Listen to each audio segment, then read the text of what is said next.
This was on 17th of April 2023, where you even indicated every aspect of law that indeed it is the role of county governments to be able to be the custodian of purposes of planning. I recall, Your Excellency, I even wrote to the Office of the Attorney General on 15th of June 2023. By 22nd of June 2023, the Attorney General confirmed that yes, indeed, the role of county governments is vital in matters of planning, regulating the whole of how a county is meant to be developed. Now, I want to give a genesis of those who were in our positions before us by purposes of nothing else. A couple of 100 meters from here, Your Excellency, a couple of 100 meters from here, lies a property belonging to the judiciary. That property today is as good as a waste of taxpayers' money. Almost R1 billion was invested by the judiciary because the county government at that time, the tiff and tough between the judiciary, no one took responsibility of even going ahead and saying that we need to be able to look at the structure. Is it going to be safe for the users? Today, that building cannot be used because it has cracks. That building cannot be able to be used because it is a danger. And the current Chief Justice wrote to me and told me, can we be able, because we've realized constitutionally and legally, you are the ones who are actually mandated to be able to tell us whether this is actually going to be fit. So years rewinded later on, we ended up doing our own views on what needs to be done to that particular property. Another example, which I'm hoping we do not reach to those levels, by virtue of just having a sit down with a number of the other state corporations, and then you come to hear that one state corporation wants to build houses, not very far away from that property is another that needs to be able to build gas tanks. The only person who can be able to be in between to moderate and to be able to now say that, look, we need to be able to have a distance between houses and gas and any other petroleum or hazardous buildings that are going to be put up is the county government. And all we're saying, it does not even have to be about bureaucracy, because we've even given in writing and said if in 72 hours we don't give you a comments, it means it is as good as already passed. It does not even have to be about money, because if it is something that is funded by donor agencies, all you have to do is say that this is something funded by donor agencies. We internally process it and say that we're not even charging you for this. But I'm repeating again, the importance of regulating by county governments. We are hoping that we will be able to work with the regulatory agencies in these matters, from EPRA to Kenya Roads, but to anyone else that is involved in these matters, so that we can be able to have a situation where we're not necessarily just allowing things to be able to be put up that are going to be a danger now, but also things not to be a danger tomorrow as well. And I want it to be on record as a county government, and I believe I speak on behalf of all the other governors as well who took a similar stance. IBEC as well took a similar stance, Your Excellency, that we need to have some form of regulations when it comes to be able to do all these things. And lastly, Your Excellency, this is something that we want to pass at our county assembly. I'm looking for a legal way to be able to approve this. We are still yet to find a breakthrough, and hopefully with your support, we might be able to get that breakthrough. We have one simple unwritten law. We're yet to be able to put it into law yet, but it's very simple. Please make sure when you're in Mombasa, please finish all your per diem and all your allowances here in Mombasa. When you go back home, go back. If need be, we will lend you some money for transport to go back. Lakini ile pesa mulilipwa, tafadhali mumalize hapa hapa Mombasa. Asante sana na mubarikiwe. Thank you very much. Another round of applause for Mheshimiwa Governor. Let me take this opportunity now to welcome the Chief of Staff and the Head of Public Service to come and make a few remarks, and thereafter invite our chief guest to talk to us. Welcome, sir.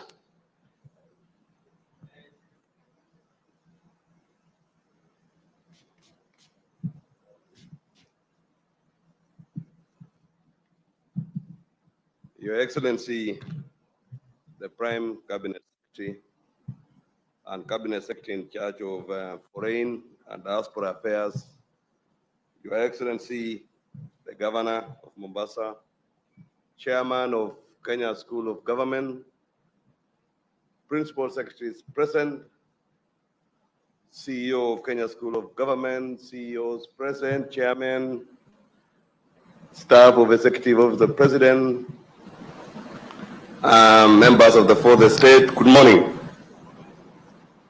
Good morning. Your Excellency, today we are gathered here in order to take stock of what each and every regulatory institution is doing. And we want to thank you very much for finding time. I know time is a very limited resource when it comes to the activities that you are always carrying out. And we thank you very much for actually deciding to set aside 2-3 hours to come and speak to us. We chose your office, Your Excellency, and particularly yourself, because of the role you play in government in coordination and ensuring that government function seamlessly. And therefore, we thought your presence here will set a pace, will show direction, will align all our roles and activities in order for the government to function efficiently and effectively. And we thank you for really finding time to come here. We want also to thank the governor of Mombasa, sorry. This governor is always ready to receive us.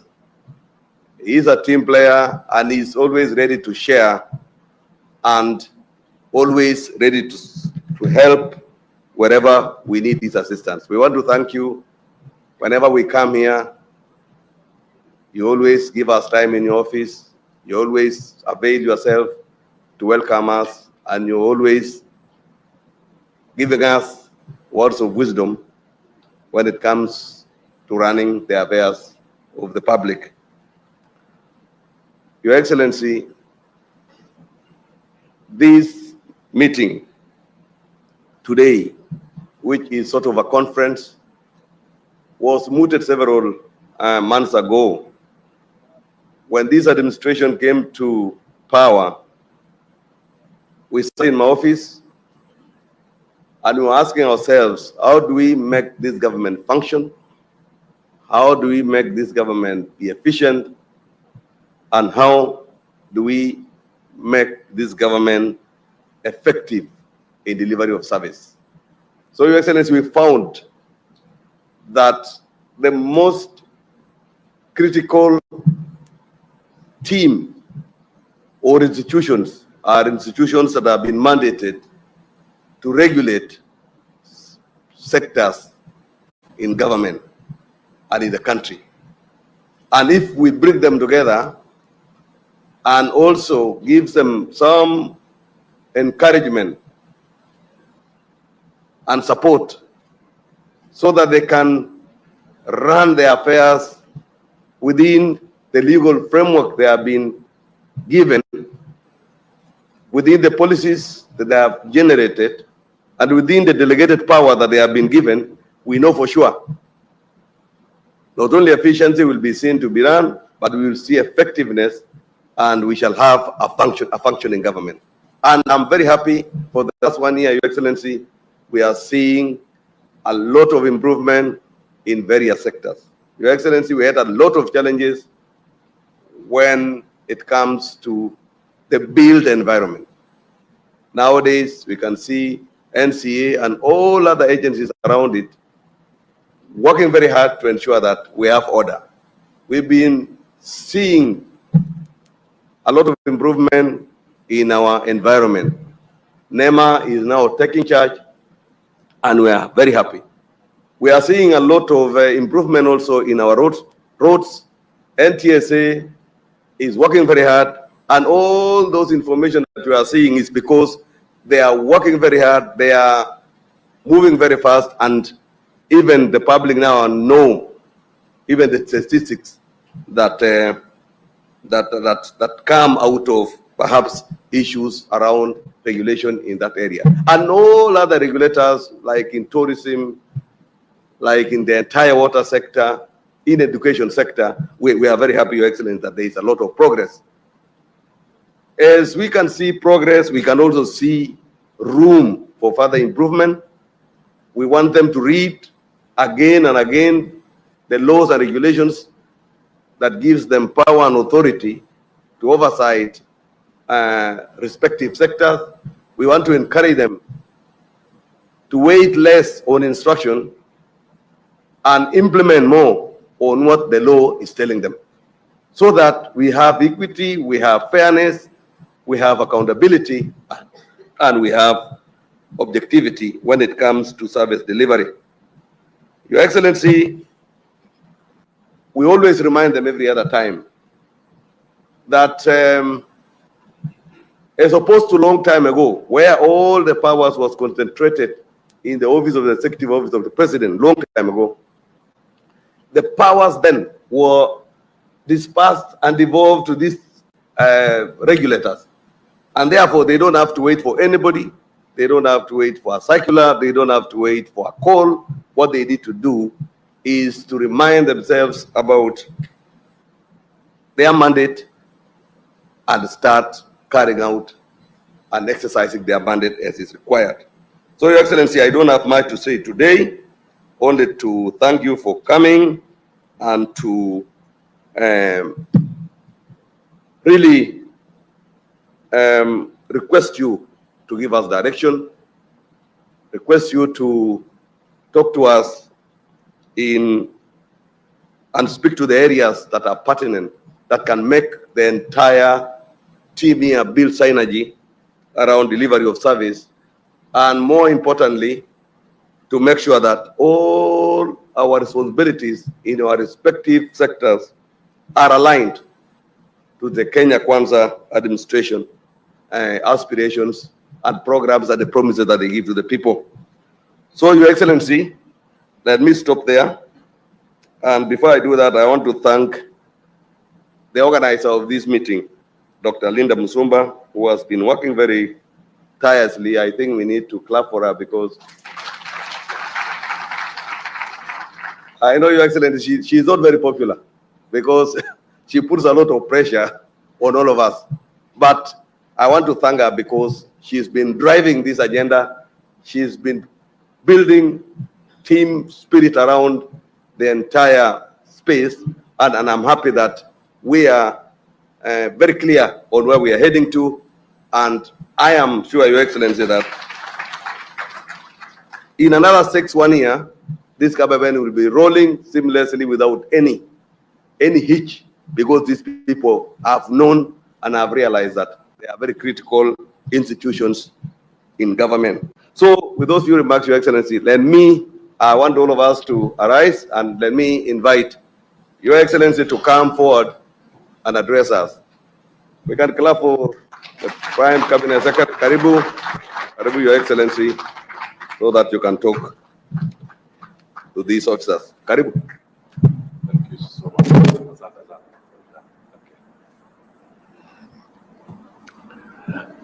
You can be seated, please.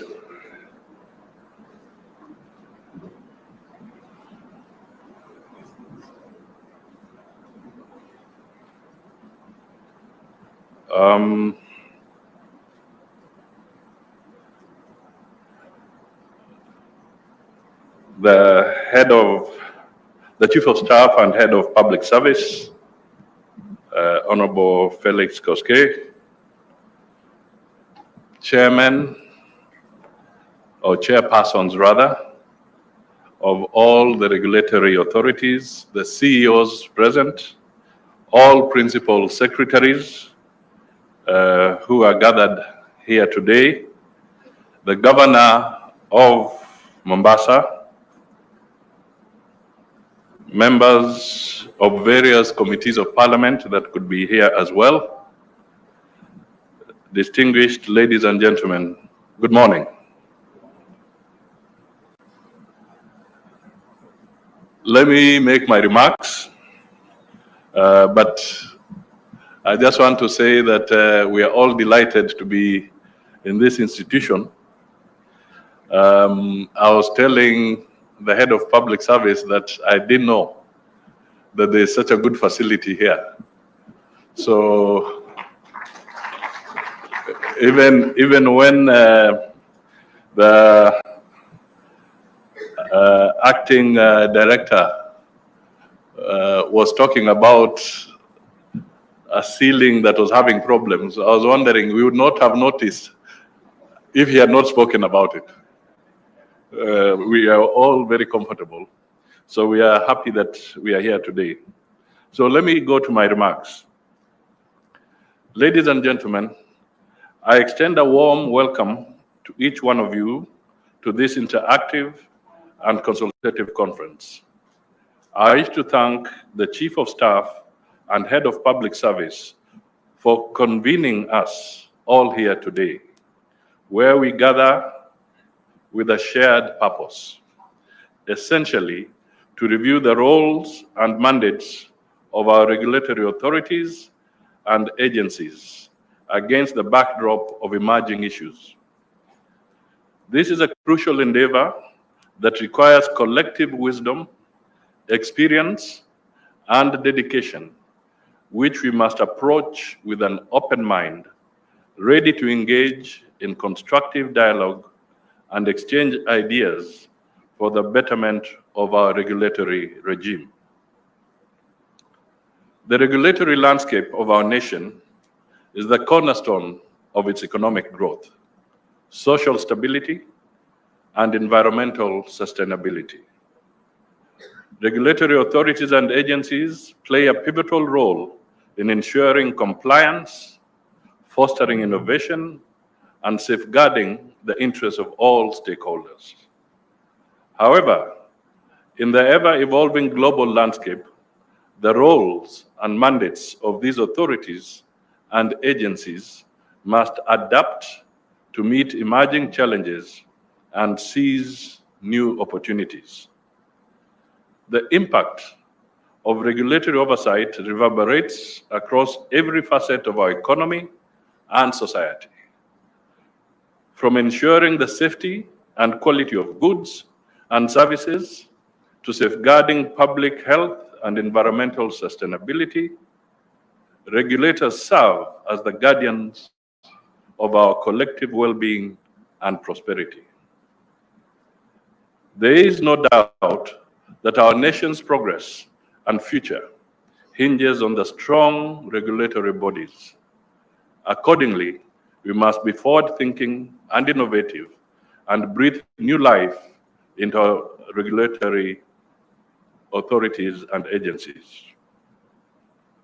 Before delving into the challenges and recommendations, it is imperative to note the philosophical underpinning of the policies and legal framework that governs regulatory authorities. Our policies must be dynamic, responsive to the needs of our society, and aligned with international best practices.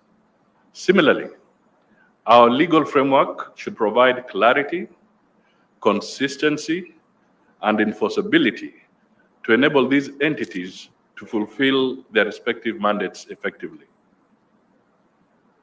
Our regulatory authorities and agencies are confronted with several challenges that impede the execution of their mandates.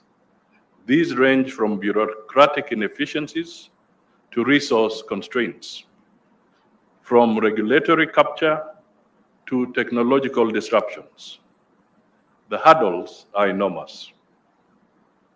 The rapid pace of change in technology, finance, and healthcare sectors poses unique regulatory dilemmas that demand innovative solutions. Moreover, lack of coordination and coherence among regulatory bodies sometimes leads to duplicity of efforts and wastage of resources. This is a state of affairs that cannot be allowed to continue. Ladies and gentlemen, currently, our regulatory landscape comprises a staggering 78 state corporations functioning as regulatory authorities and agencies. Perhaps this number could have grown. The maintenance of support and governance structures for these entities incurs substantial costs, often burdening the treasury. And when we say the treasury, we actually mean the taxpayer. This financial strain can inadvertently lead regulatory bodies to prioritize revenue-generating activities over their primary mandate of regulatory oversight. Instead of focusing on safeguarding citizens and ensuring collective sectoral regulation, they may become overly preoccupied with collecting licensing fees and income-earning projects such as real estate ventures. It is evident that we require a more proactive and forward-thinking approach to address this challenge and explore practical solutions for streamlining our regulatory framework. It is also necessary to be blunt and address the elephant in the room: regulatory overlaps and duplication. This is a real problem for which we must find a solution, because in addition to the complexities posed by varying regulations at the county level, enterprises across our nation are confronted with a maze of conditions, requirements, fees, charges, and levies imposed by multiple government agencies and regulatory bodies. This may require tough decisions to be taken to give effect to the merging of certain regulators. As an indication of the magnitude of the problem, for instance, the manufacturing sector, where institutions such as the Kenya Bureau of Standards, the National Environmental Management Authority, NEMA, and the Departments of Weights and Measures all assert their authority over aspects such as labeling and inspection. This overlapping mandate often leads to confusion and inefficiencies for businesses striving to comply with regulatory requirements. Let me give another example. The food and beverage processing industry faces a similar challenge, with regulation spanning across multiple entities like NEMA, county governments, the Kenya Bureau of Halal Certification, and the Kenya Plant Health Inspectorate Services, KEFIS. Even in the crucial area of waste management, the jurisdiction is shared between county governments and NEMA, adding another layer of complexity to compliance efforts. In the financial sector, there exists an overlap among regulatory bodies like the Capital Markets Authority, the Insurance Regulatory Authority, and the Circle Societies Regulatory Authority, SASRA. Consolidating their functions under a unified framework would undoubtedly enhance the collective impact and streamline regulatory processes. In the realm of intellectual property protection agencies, such as the Kenya Industrial Property Institute, KIPI, the Kenya Copyright Board, and the Anti-Counterfeiting Agency, all play distinct yet interconnected roles. By harnessing their expertise within a consolidated framework, we can eliminate redundancies and foster a more efficient system for safeguarding intellectual property rights. In the aviation sector, the Kenya Civil Aviation Authority is responsible for overseeing various aspects of civil aviation, including safety oversight, air navigation services, and aircraft registration. However, within this domain, other entities, such as the Kenya Airports Authority and the State Department of Transport, also hold significant regulatory roles.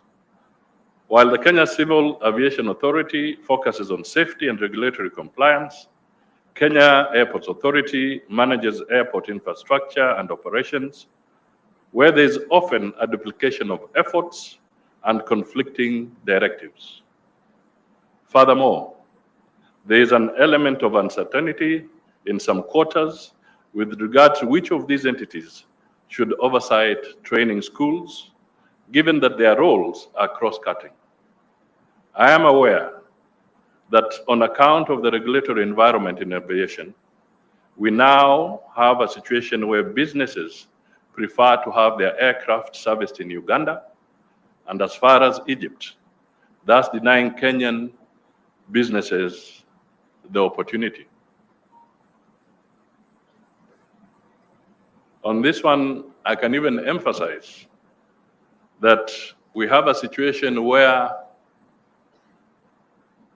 I have personally witnessed a situation where the Kenya Air Force,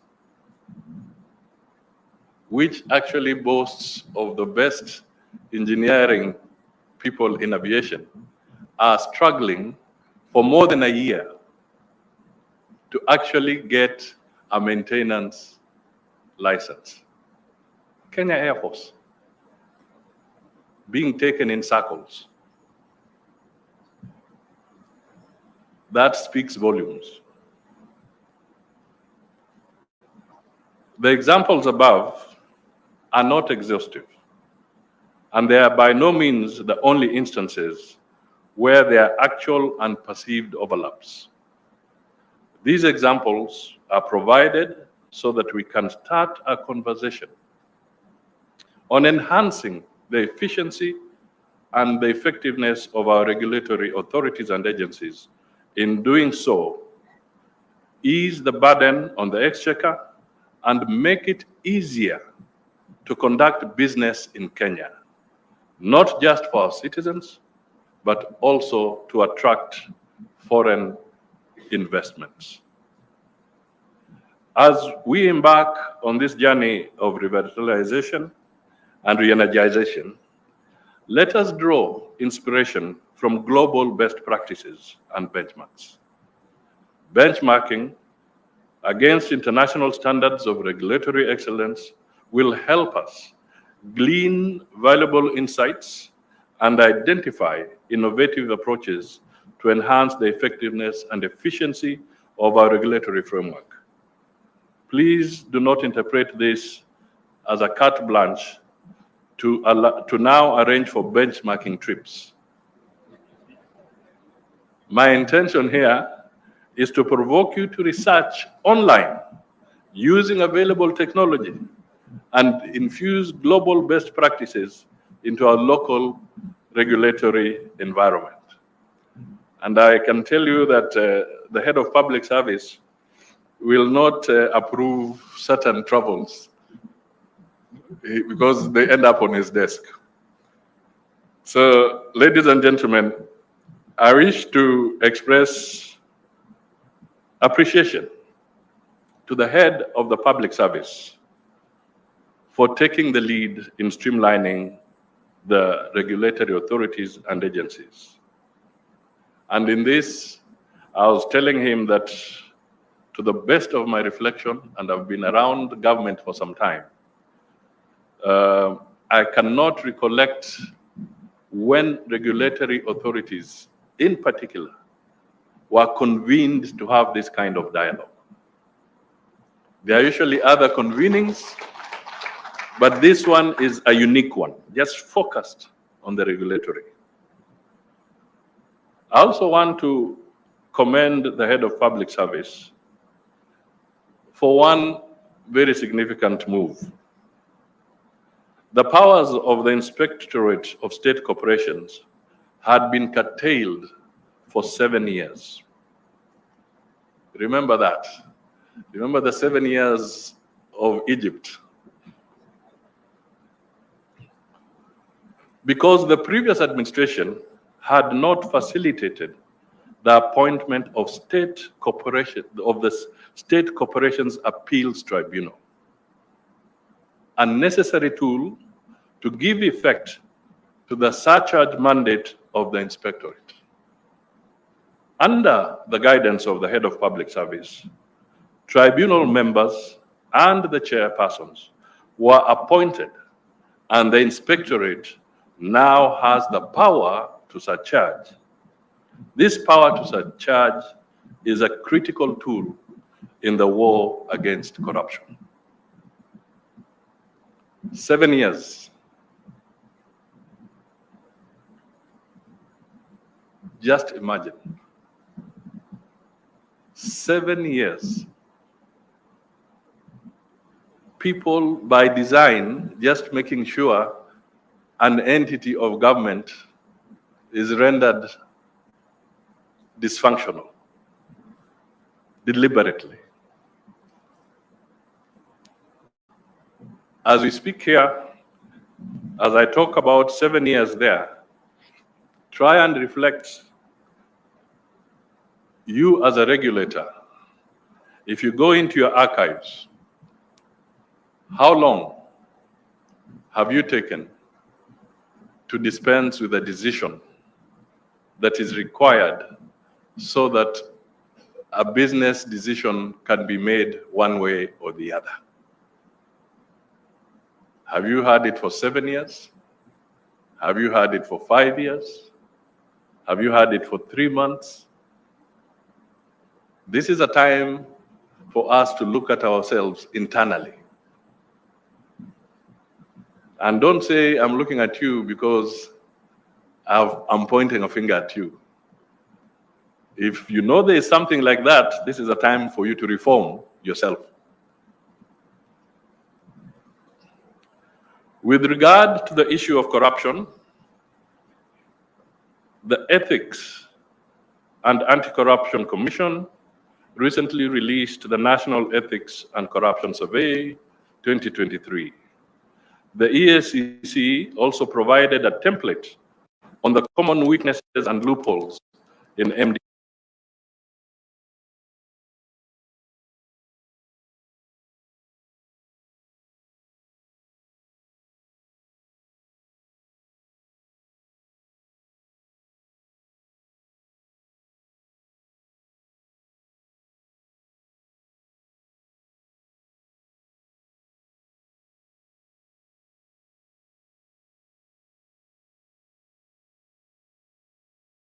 Remember, it is on record. Eliminate redundancies to actually get a maintenance. When regulatory authorities in particular were convened to have this kind of dialogue. There are usually other convenings, but this one is a unique one, just focused on the regulatory. I also want to commend the head of public service for one very significant move. The powers of the Inspectorate of State Corporations had been curtailed for 7 years. Remember that. Remember the 7 years of Egypt. Because the previous administration had not facilitated the appointment of the State Corporations Appeals Tribunal, a necessary tool to give effect to the surcharge mandate of the Inspectorate. Under the guidance of the Head of Public Service, tribunal members and the chairpersons were appointed, and the Inspectorate now has the power to surcharge. This power to surcharge is a critical tool in the war against corruption. 7 years. Just imagine. 7 years.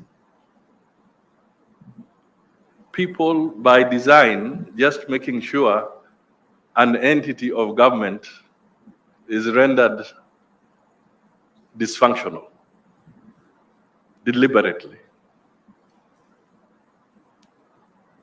As we speak here, as I talk about 7 years there, try and reflect,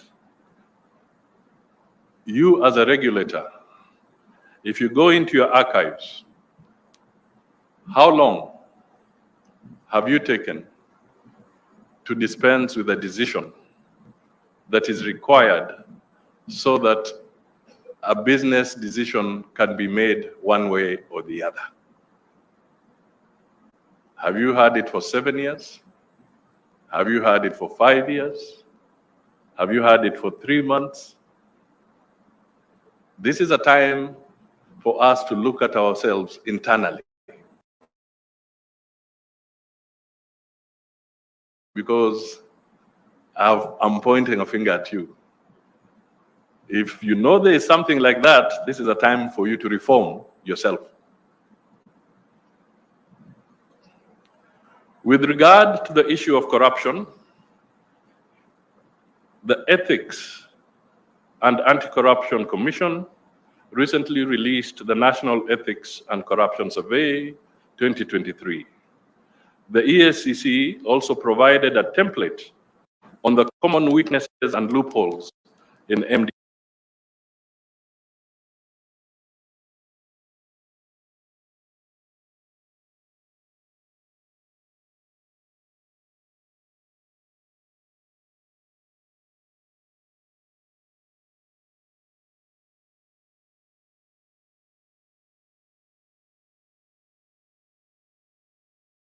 The PSs did it. PSs are the ones to chair those corruption prevention committees in their ministries. We would expect the CEOs of all the regulatory authorities to also chair that particular committee so that we can deal with this corruption issue. The headlines we've been seeing are not good for us. They're not good for the country. It becomes awkward when some of our key development partners are citing this as an issue that is obstructing very strategic agreements that we want to enter into. So please, let's look at that area very, very effectively. I challenge all the agencies to do the same, that is, establish the corruption prevention committees and institute measures geared towards wiping out avenues for corruption in line with the lessons contained in the EAC report and template. The agencies must not be dens of corruption or rent-seeking. They must carry out their core mandates effectively and in the national interest. Ladies and gentlemen, while we acknowledge and commend the efforts exerted by all stakeholders in fulfilling their respective mandates, It is imperative that we engage in candid self-assessment. Are we truly maximizing our potential? Are the practices of our agencies aligned with the national interest? We cannot ignore the possibility that some regulatory practices may inadvertently impede business activities. The World Bank maintains an ease of doing business index, which Kenya has been steadily rising in. You will not be surprised to note that some of the key measures implemented which allowed Kenya to make business easier was getting rid of certain fees and bureaucratic practices, many of which had existed from the 1980s and 90s.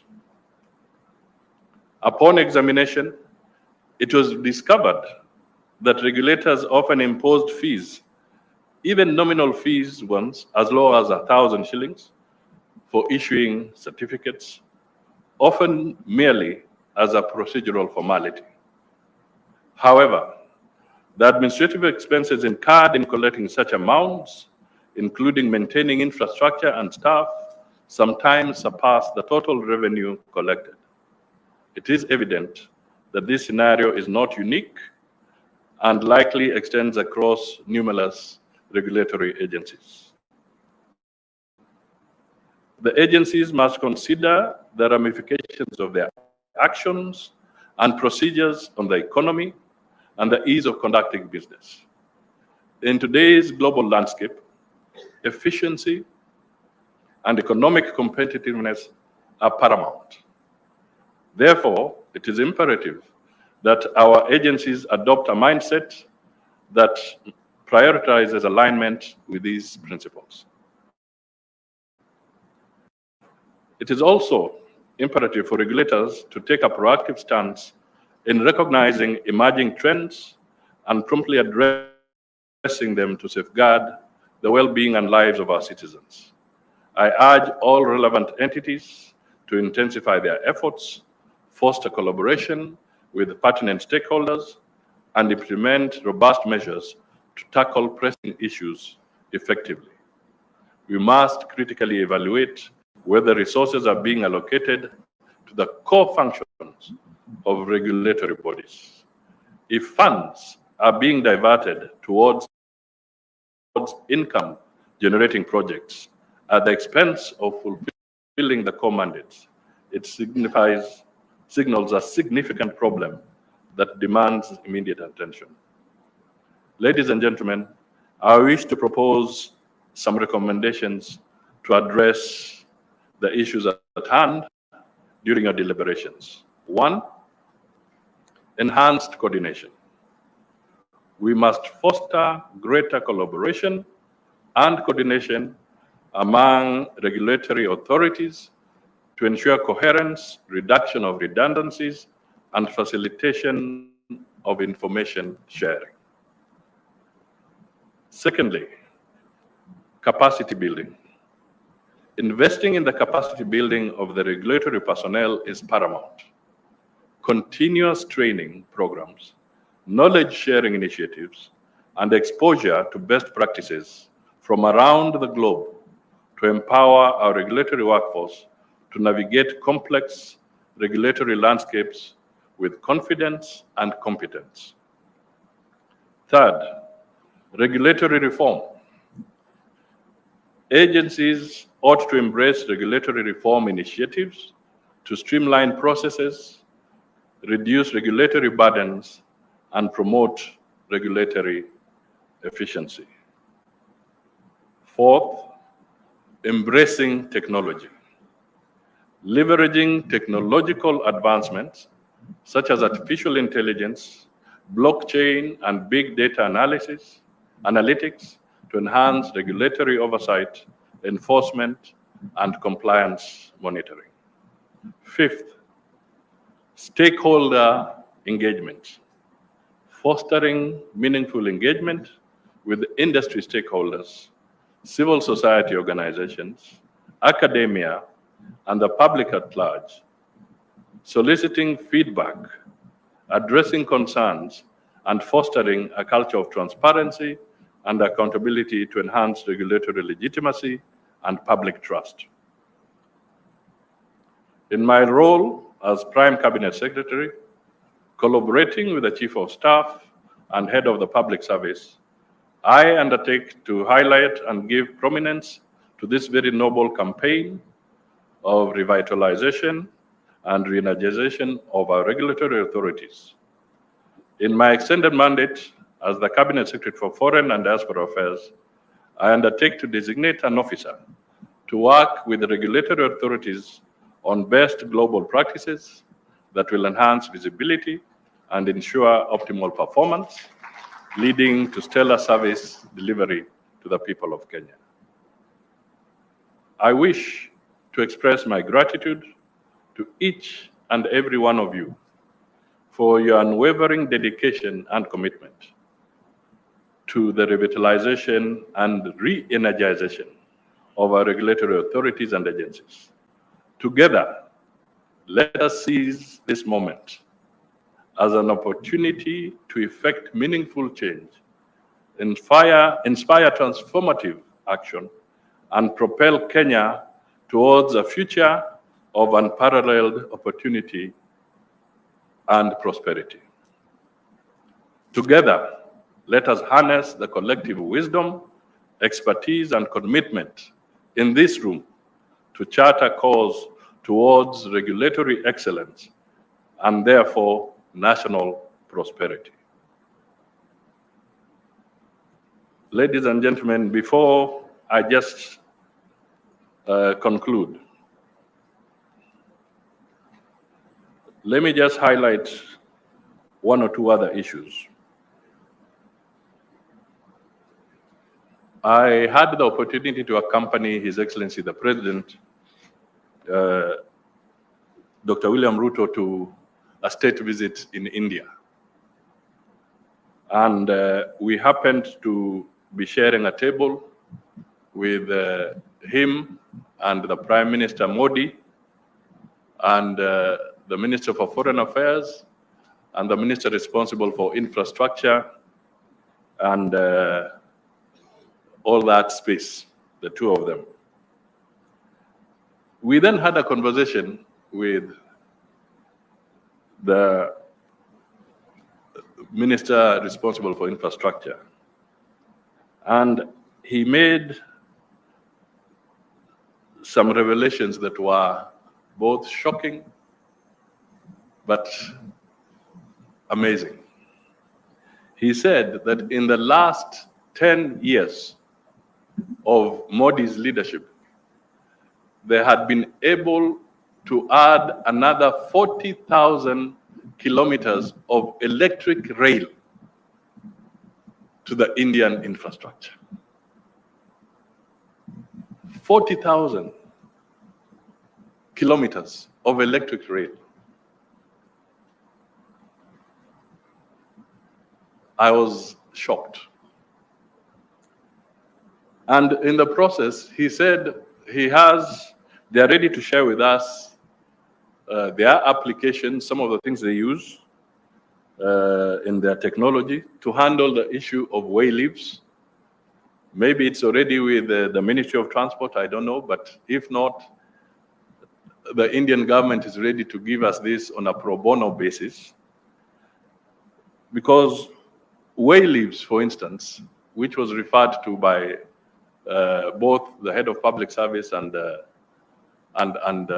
governor of Mombasa, we have a problem when it comes to how do you deal with the way leaves for roads, power, sewer, you name it.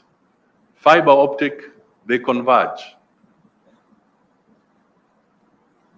And we all know what happens.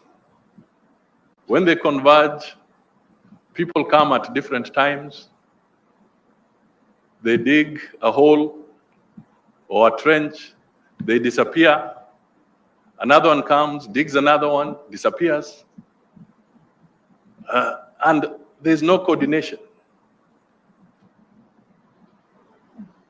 And then others are harassing the Ministry of Lands. I saw Nixon here. telling him that we have not been compensated. So they said they have a way of having, once you input the data, you are able to focus and quickly capture where the way leaves are.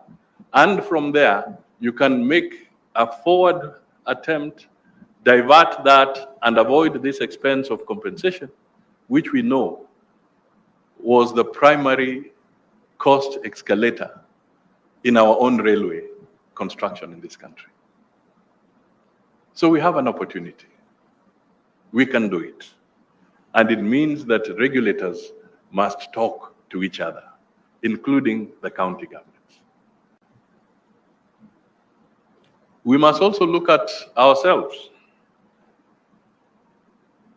There are other uncompetitive trade practices, transfer pricing. We have a situation where within the financial services, there are some people who may look aside when people deny Kenyan investors an opportunity and they get into a transfer pricing mechanism with a foreign investor. Rather than investing that money here, they want to take it away through unfair trade practices. The regulators must step forward and deal with this. We have a situation where we here maybe have been complicit in creating monopolies. Monopolies are not good for an economy. Monopolies are not good for pricing. Monopolies make life expensive for the ordinary citizen. Some of us here have been delaying competition. You have made it extremely difficult for competition to move forward in this country because you are protecting a particular player.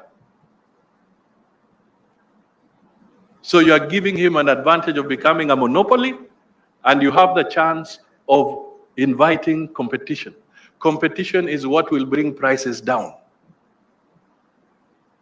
So as regulators, are we complicit in giving an undue hand advantage to one or two players and denying proper competition in our economy?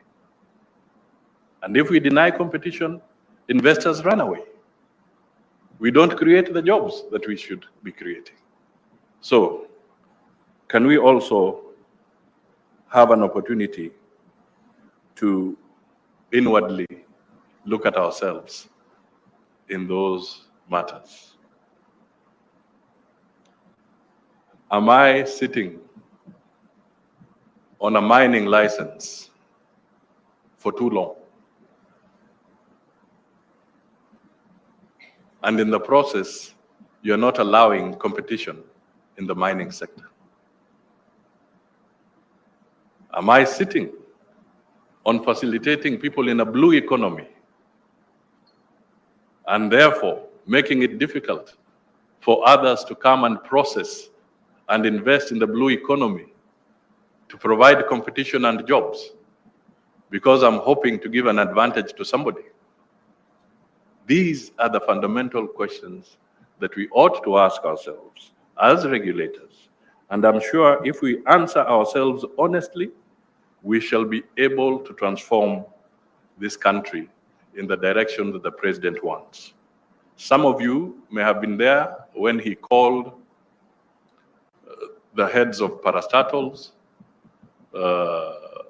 in Nairobi, and I don't even have to repeat his concerns. Those of us who are there can recollect the seriousness with which the president spoke to this whole space. It turns out that the biggest public debt or pending bills, the largest constituency, is the parastatals constituency. which holds about 83% of the pending bills in the economy. So we all know. And he was very harsh. So let us not let him down. Let us not let the people of Kenya down. Let us pull together. So let me now say thank you to you all. If I may have appeared harsh, please bear with me.